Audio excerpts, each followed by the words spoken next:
ആർഎസ്എസിന്റെ ഗണഗീതം പാടിയതിൽ സ്കൂളിലേക്ക് പ്രതിഷേധം. തിരൂർ ആലത്തിയൂർ KHMHS സ്കൂളിൽ ഡിവൈഎഫ്ഐയും SDPയും പ്രതിഷേധിച്ചു. ബന്ധപ്പെട്ട ജീവനക്കാർക്കെതിരെ നടപടിയുണ്ടാകുമെന്ന് പ്രിൻസിപ്പൽ ഉറപ്പ് നൽകി. കുട്ടികൾ പാടിയതാണെന്നും അവരുടെ പാട്ടുകൾ പരിശോധിച്ചിരുന്നില്ല എന്നുമാണ് സ്കൂൾ അധികൃതരുടെ വിശദീകരണം.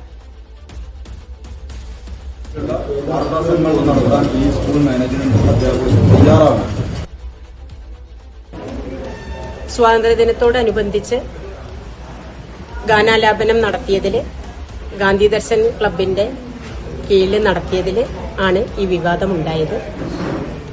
അപ്പോൾ പെട്ടെന്നുള്ള ഒരു തീരുമാനം എന്നുള്ള നിലയ്ക്ക് ഞങ്ങൾ ആ ഗാന്ധി ദർശന്റെ ചുമതലയുള്ള അധ്യാപകനെ തൽസ്ഥാനത്ത് നിന്ന് മാറ്റാം എന്നുള്ളത് തീരുമാനിച്ചു.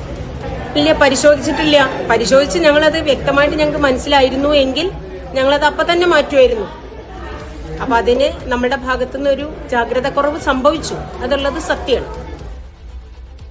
ജംഷീർ കോടതി വിവരങ്ങൾ നൽകാനായി ചേരുന്നുണ്ട്. ജംഷീർ, ഇത് എന്താണ് സംഭവം? സ്കൂളിൽ ഇത്തരത്തിൽ ഗണഗീതം പാടുക എന്നൊക്കെ പറയുമ്പോൾ ഇത് അധികൃതർ ശ്രദ്ധിച്ചിട്ടുണ്ടായിരുന്നില്ലേ? അമൃത, ഇത് കഴിഞ്ഞ ഓഗസ്റ്റ് 15 പരിപാടിയുമായി ബന്ധപ്പെട്ടാണ് സ്കൂളിൽ ഇത്തരത്തിൽ ഒരു പരിപാടി സംഘടിപ്പിച്ചത്. അവിടുത്തെ ഗാന്ധി ദർശൻ ക്ലബിന്റെ നേതൃത്വത്തിലായിരുന്നു പരിപാടി സംഘടിപ്പിച്ചത്. അത് പെട്ടെന്ന് കുട്ടികൾക്ക് പരിപാടി അവതരിപ്പിക്കാനുള്ള സമയം കുറവായതുകൊണ്ട് തന്നെ തൊട്ടടുത്ത ദിവസങ്ങളിലായിരുന്നു അതിന്റെ പാട്ട് കണ്ടെത്തിയതും അതോടൊപ്പം തന്നെ മറ്റു പരിപാടികൾ, പ്രസംഗങ്ങൾ ഉൾപ്പെടെയുള്ള മറ്റു പരിപാടികൾ ഉണ്ടായിരുന്നു. അതൊക്കെ കണ്ടെത്തിയതെന്നാണ് അധ്യാപകർ പറയുന്നത്. അതുകൊണ്ട് തന്നെ ഇത് ഏത് പാട്ടാണെന്ന് നോക്കാനോ അല്ലെങ്കിൽ അതൊന്ന് ഗൈഡ് ചെയ്യാനോ അവർ സമയം കിട്ടിയില്ല എന്നുള്ളതായിരുന്നു. അല്ലെങ്കിൽ ശ്രദ്ധിച്ചില്ല, അല്ലെങ്കിൽ അതിൽ ഒരു വ്യക്തത കുറവ് അല്ലെങ്കിൽ അവർക്ക് വന്നു എന്നുള്ളതാണ് അവർ അധ്യാപകർ പറയുന്നത്. അതിനുശേഷം ഈ കുട്ടികൾ ഈ പരിപാടിയിൽ ഈ പാട്ട് പാടുമ്പോഴും ഇത് ഇത്തരത്തിലുള്ള ഒരു പാട്ടാണ് എന്ന കാര്യം തങ്ങൾക്ക് മനസ്സിലായില്ല എന്നുള്ളതാണ്. അല്ലെങ്കിൽ അത് അത്തരത്തിൽ ഗൗരവമായി എടുത്തില്ല എന്നാണ് അധ്യാപകർ പറയുന്നത്. ഇന്നിപ്പോൾ ഈ സംഭവം സമൂഹ മാധ്യമങ്ങളിൽ പ്രചരിക്കുകയും ഈ ആലത്തിയൂർ സ്കൂളിൽ ഇത്തരത്തിൽ RSSന്റെ ഗണഗീതം പാടി എന്നുള്ള രീതിയിൽ അത് പ്രചരിക്കുകയും ചെയ്തതോടുകൂടിയാണ് തങ്ങളുടെ ഈ ശ്രദ്ധയിൽ ഇക്കാര്യം പെട്ടത് എന്നാണ് ഇപ്പോൾ അധ്യാപകർ, പ്രധാന അധ്യാപിക ഉൾപ്പെടെയുള്ളവർ പറയുന്നത്. ഈ സംഭവം പുറത്തു വന്നതോടുകൂടി തന്നെ വിവിധ യുവജന സംഘടനകളുടെ നേതൃത്വത്തിൽ സ്കൂളിലേക്ക് പ്രതിഷേധം സംഘടിപ്പിച്ചിരുന്നു. ഈ അധ്യാപികയെ ഉപരോധിക്കുന്ന അടക്കമുള്ള കാര്യങ്ങളിലേക്ക് SDPI അതോടൊപ്പം തന്നെ DYF ഉൾപ്പെടെയുള്ള യുവജന സംഘടനകൾ പ്രതിഷേധിക്കുന്ന ഒരു സാഹചര്യവും ഉണ്ടായി. അതോടൊപ്പം ഈ അധ്യാപികയെ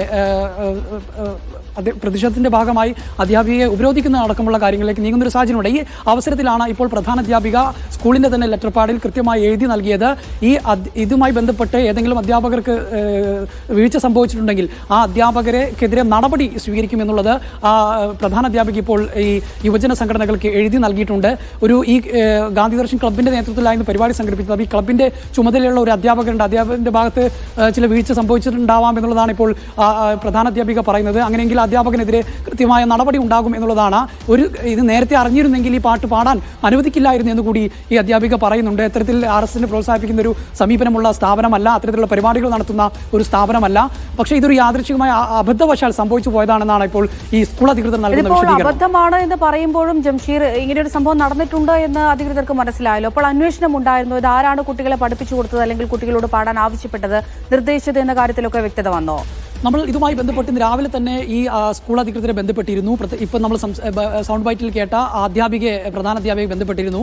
അപ്പോൾ അവർ പറയുന്നത് ഇത് കുട്ടികൾ തന്നെ സ്വയം യൂട്യൂബിൽ നിന്ന് കണ്ടെത്തി അവർ പാടിയ പാട്ടാണ്. അതായത് കുട്ടികളോട് ഇതുമായി ബന്ധപ്പെട്ട് സ്കൂളിൽ ഓഗസ്റ്റ് 15 സ്വാതന്ത്ര്യദിനാഘോഷ പരിപാടിയുണ്ട്. അപ്പോൾ അതിനെ കുട്ടികളെ വ്യത്യസ്ത ഗ്രൂപ്പുകളാക്കി തിരിച്ചിരുന്നു. ഓരോ ഗ്രൂപ്പുകൾക്ക് ഓരോ പരിപാടികൾ പറഞ്ഞിരുന്നത്, പ്രസംഗങ്ങളുണ്ട്, പാട്ടുകളുണ്ട്, അത്തരത്തിലുള്ള പരിപാടികൾ പറഞ്ഞിരുന്നു. അപ്പോൾ അതിൽ ഒരു ഗ്രൂപ്പിൽപ്പെട്ട കുട്ടികളാണ് ഇവർ സ്വയം ഒരു പാട്ട് കണ്ടെത്താൻ പറഞ്ഞു. ഇവർ യൂട്യൂബിൽ നിന്നൊരു പാട്ട് സെലക്ട് ചെയ്തെടുത്തു, ആ പാട്ട് പാടി എന്നുള്ളത്. അത് ഏത് പാട്ടാണെന്നോ അത് എന്താണോ എന്നോ അധ്യാപകർ നോക്കിയതില്ല. അത് പാടുമ്പോഴും അവരത് ശ്രദ്ധിച്ചില്ല എന്നാണ് പറയുന്നത്. നമ്മൾ അവിടുത്തെ ചില അധ്യാപകരുമായി ബന്ധപ്പെട്ടപ്പോൾ അധ്യാപകർ പറഞ്ഞത് ആ പാട്ട് തന്നെ നമ്മൾ തീരെ ശ്രദ്ധിച്ചിരുന്നില്ല, അവരങ്ങ് പാടിപ്പോയി എന്നുള്ളതാണ്. ഇന്നിപ്പോൾ ഇത് വലിയ തരത്തിൽ വിവാദമായപ്പോഴാണ് ഞങ്ങളിത് ശ്രദ്ധിക്കുന്നത് തന്നെ. ഇപ്പോഴാണ് ഇത് RSSന്റെ ഗണഗീതമാണെന്ന് പോലും നമ്മളത് മനസ്സിലാക്കുന്നത് എന്നുള്ളതാണ് അവർ പറയുന്നത്. എന്ന് വെച്ചാൽ ആരുടെങ്കിലും ഒരു ബാഹ്യ ഇടപെടൽ ഇതിനകത്ത് ഉണ്ടായിട്ടുണ്ട് എന്ന് ഉണ്ടായിട്ടില്ല എന്നാണ് അധ്യാപകർ പറയുന്നത്. ആരുടെയും ബാഹ്യ ഇടപെടൽ ഉണ്ടായ ഏതെങ്കിലും അധ്യാപകർ പ്രത്യേകമായി ഇത് പാടണമെന്ന് പറഞ്ഞ് പാടിയതല്ല. കുട്ടികൾ സ്വയം ഒരു പാട്ട് വേണമെന്നുള്ള രീതിയിൽ കുട്ടികൾ സ്വയം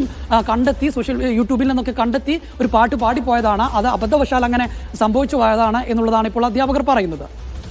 ശരി, ജംഷീർ കോടതിയാണ് വിശദമായ വിവരങ്ങൾ നൽകിയത്.